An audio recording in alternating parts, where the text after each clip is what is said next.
Hi guys, good morning. So available na po sa atin yung meron na po tayong hopper, upgraded siya na hopper. So meron tayong Arclem sensor, hopper sensor na V2 dito. So ito siya guys is para mas magiging accurate pa yung kasi ito gagana rin pala to yung sa mga black na ganitong type at saka yung sa ala na hopper. So ito, so upgraded na po yan siya. So para mas maganda yung pagbasa natin.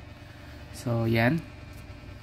So papunta yan siya sa ating B2 na hopper. So gaganda rin to siya sa V1. So ngayon, so meron tayong 20 dito na coins. Try natin to siya mag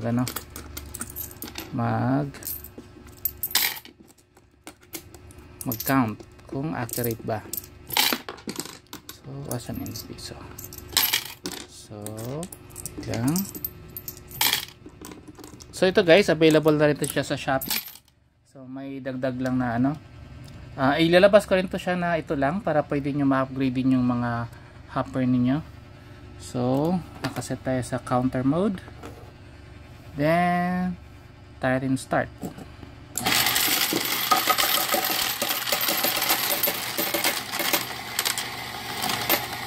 Ayan. So wala nang laman. So 20 yung nabasa niya. So count natin. 1, 2, 3, 4, 5 10 15 20.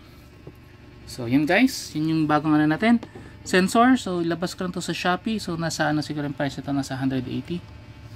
Then meron din akong hopper na para dito. Ito pwede na kayo bumili ng hopper sa atin. So eventually gagawin ko rin siyang set. So yun lang guys, don't forget to like and subscribe.